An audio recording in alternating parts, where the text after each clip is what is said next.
At a Christmas gathering, my parents insulted me in front of everyone, calling me a freeloader. "We bear the cost, it's a burden," they sneered, even though I was paying all their living expenses.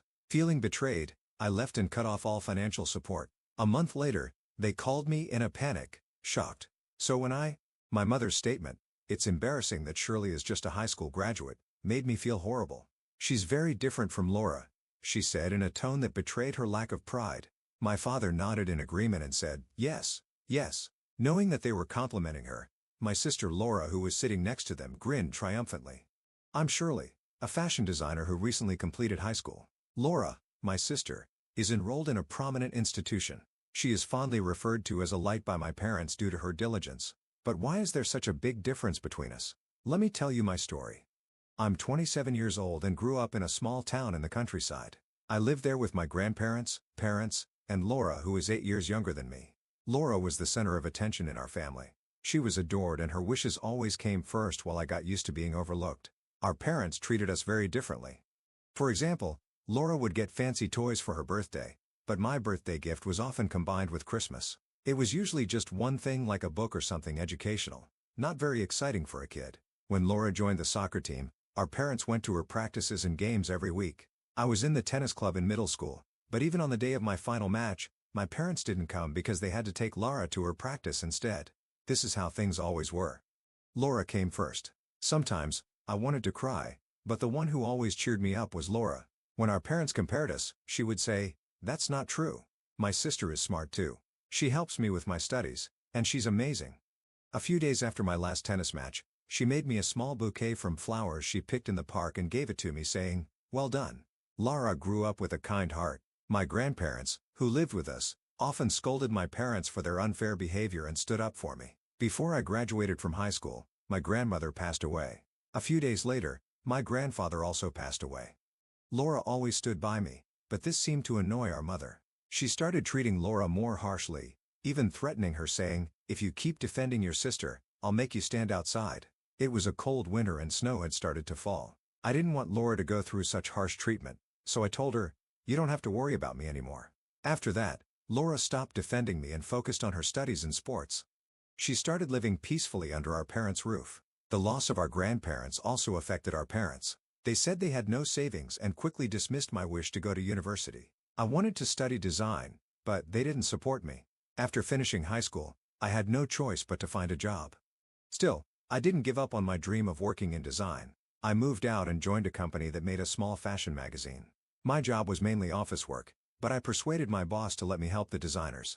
Working in an office surrounded by professional designers every day opened my eyes to the reality of the industry. Instead of discouraging me, it made me even more determined. My dream of becoming a fashion designer grew stronger and I spent all my free time studying. I rarely went home, and when I did, my parents greeted me with cold words. So I focused on learning design on weekends through online courses and other resources. Because of my hard work, my company noticed my dedication and I was finally invited to join the design team. My passion for my work inspired the other designers and they generously shared helpful materials and connections with me. 4 years later, I was working on my own projects as a full-fledged fashion designer. 9 years after high school, I had settled into my career when I heard that Laura was preparing for her university entrance exams. She was aiming for a prestigious medical school. Laura worked hard every day and had top grades in our town, so her acceptance was almost certain. Remembering how she had supported me when we were younger, I wanted to help her however I could. A few months later, Laura was successfully admitted to a famous medical university. When I heard that Laura got accepted, I was really happy and immediately said, "Laura, congratulations. You worked so hard going to cram school every day. That's amazing." Laura thanked me humbly, but then shared a concern. She said, "Actually, the medical school asks for a donation. It's not mandatory, but Mom and Dad think it would be embarrassing if someone from the countryside didn't pay it. They said we should pay, but you know our finances are already tight with my tuition and living expenses. Living costs by working part-time, but it was clear she wouldn't have time for a job because medical school would demand all her focus. A donation wasn't required, but with our dad working a regular office job, a donation wasn't required. But with our dad working a regular office job and Mom only working part-time twice a week, just paying the tuition was already a big challenge. I started to think they might be counting on my savings, but felt disappointed they didn't ask me directly and instead made Laura bring it up. Even though I felt let down, I decided to help Laura. I agreed to cover the donation and any other costs she needed to start school. Laura rented an apartment near the university, which wasn't far from where I lived. I was ready to help her whenever she needed. But as time passed, Laura seemed to enjoy her university life and became distant. When I reached out, her responses were short and indifferent. Even though she didn't seem interested in talking, she often sent requests like, "I want to eat this," or "Please send me that." I reluctantly arranged deliveries and lent her money, covering the expenses our parents couldn't manage. We occasionally met for meals, but Laura was cold during those times too. She was glued to her phone, only looking up to eat. Whenever I tried to start a conversation, she'd just say, "I'm busy with studies." Today, during another meal, she seemed like she didn't want to be there, judging by her reactions. Trying to lighten the mood, I brought up a casual topic about home and said, "Well, as long as you're doing well, that's probably enough to make Mom and Dad happy, right?" Laura suddenly looked at me, smirked coldly, and said, "Of course. I'm a famous medical student and you're just a high school graduate designer. Mom and Dad aren't worried about you because your job doesn't even need any qualifications." Her harsh words hurt me deeply. "What do you mean it doesn't need qualifications?" I asked. "Exactly what I said," she replied coldly. "You call yourself a designer, but anyone can do that nowadays by just looking stuff up online. Even my friends can make websites easily. Aren't you embarrassed to do such a job? Maybe you should at least get a certification."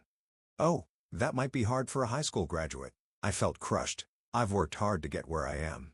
How can you say such things about me, Laura? What happened to you?" I asked. Laura just glared at me, annoyed, and clicked her tongue. "Mom and Dad talk about it every day. They say I'm amazing for getting into a prestigious medical school, but they're embarrassed that their eldest daughter is just a high school graduate. They even tell me I should take care of you so you don't get jealous. That's why I bother contacting you or eating with you, because they told me to." Her words brought back painful memories from when we were kids. Our parents had always compared us, saying things like, "Laura is smart and reliable, but Shirley is clumsy, stupid, and useless." Hearing that again now felt like a knife to my heart. I felt dizzy and suffocated. Lowering my head, I tried to hold back tears. Laura, thinking I was crying, snorted and said, "Well, I'll be going now." She quickly left the table and went home. Since starting her new life at university, Laura had become a completely different person. All the praise from our parents, constantly calling her a genius and saying she would be a great doctor, seemed to have inflated her ego.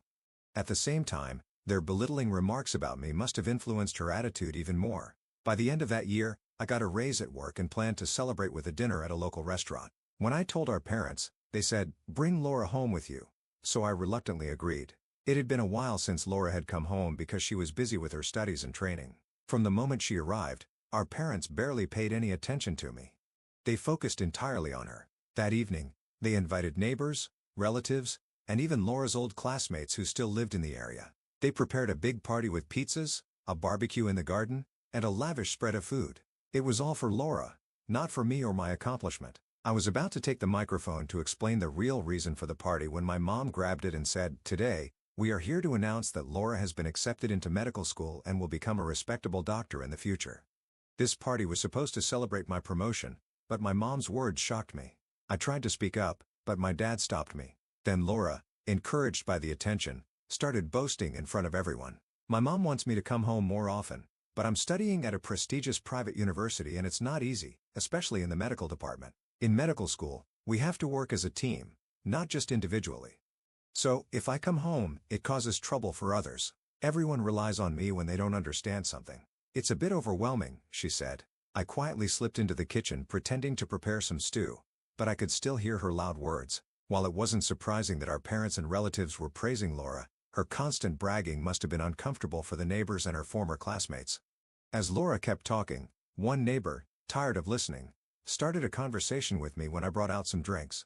"By the way, Shirley, you're working hard in design, aren't you?" Before I could respond, Laura and our parents quickly interrupted. "She's trying, sort of," they said, shaking their heads, "but not much can be expected. It's embarrassing that Shirley is just a high school graduate." "She's so different from Laura," my mom added with a hint of disdain. My dad nodded in agreement, saying, "Yes, yes," while Laura smiled proudly, knowing they were praising her. In the room, there were many people who had only finished high school and were working hard, as well as parents with children in similar situations. While food and drinks were served, everyone tried to stay polite, but it was clear they felt uncomfortable. The only ones who seemed unaware of the awkwardness were my parents and Laura. Feeling overwhelmed by the unpleasant atmosphere, I tried to leave quietly without saying anything, but Laura stopped me. "You come home pretty often, don't you? I come back with confidence because I study hard every day. But maybe you don't mind because you lack both academic credentials and pride, she said, laughing loudly. Even though my dad said, "Hey, that's not a nice thing to say," he laughed a little too. Her words left me speechless and filled with anger. "Good for you, Laura. You don't have to worry. I won't come back next year," I said with a trembling voice. As people around us watched with concern, I put down my tray, grabbed my coat and bag, and got ready to leave. Laura and the others were grinning and sharing looks. "If that's what you want, I'll do as you say. I'll never come back," I said. Even though I was boiling with anger inside, my voice came out cold and emotionless. I didn't feel anything for my parents or Laura anymore. When I said those words, they cheerfully waved and said, "Don't ever come back." As I walked to the bus station, I fought the urge to scream. Going back home had always been painful. When I was chasing my dream of becoming a fashion designer, I rarely visited using my studies as an excuse. But as I became more established in my career, I still felt tied to my parents. No matter how hard I tried to move on, Laura's cruel behavior that night made me decide to completely cut ties with my parents. If I truly valued my work and self-respect, I couldn't keep this toxic relationship even if they were family. Months passed, and as the new school year approached, I suddenly got a call from Laura. She hadn't contacted me since that night. She also sent several messages saying, "Please answer the phone." Reluctantly, I picked up. "Hey, what about my tuition?" she asked, her voice full of fear and urgency. I calmly replied, "I already paid the admission fee, the donation, and your first year of tuition." "No. I mean, the tuition for the second year. The university is telling me to pay it quickly because it hasn't been paid yet." I was stunned. "Why are you telling me this?"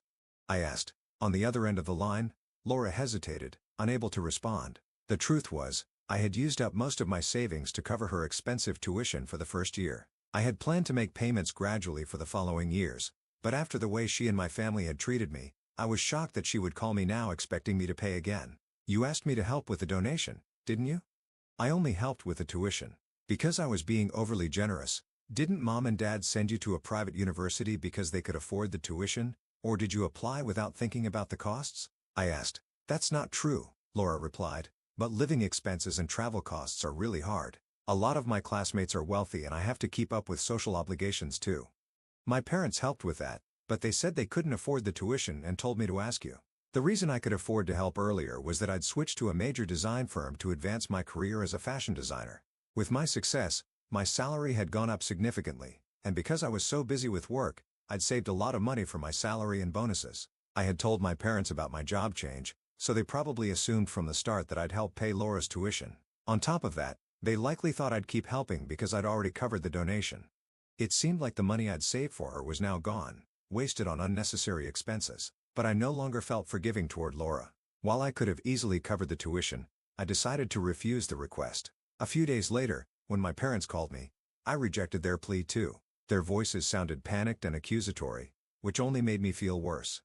In that moment, I realized I could never go back home. They didn't see me as family. They only saw me as someone they could take money from. I wasn't going to let them drain my savings without any care for my feelings. Laura started calling me almost every day crying. If there had been even one sincere apology, I might have reconsidered, but her words were always the same. "Please pay for my tuition. If this keeps up, I'll be expelled. I'm doing my best with scholarships and part-time jobs, but it's not enough. Will people think if a student as excellent as me gets expelled?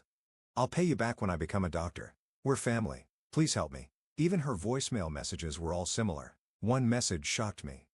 "If you're worried about not being able to come home, I'll tell them you don't have to." After saving the messages as proof, I deleted them from my phone. Then I sent a final message to Laura and blocked her number completely. I thought to myself, people who look down on others shouldn't become doctors. And with that, I cut ties completely. I cut off contact with my family and welcomed a new spring. A relative told me that Laura's second-year tuition was eventually paid through scholarships and loans from different relatives.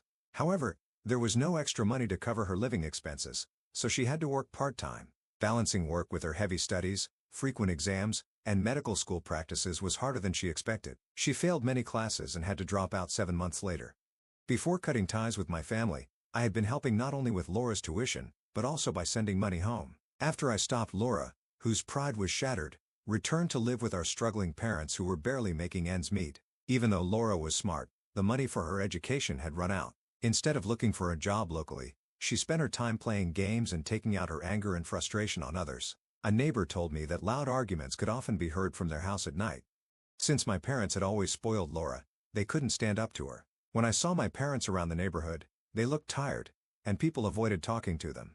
One day, under what must have been extreme stress, my father got into trouble on the train during his commute. He inappropriately touched a woman standing next to him, and other passengers noticed.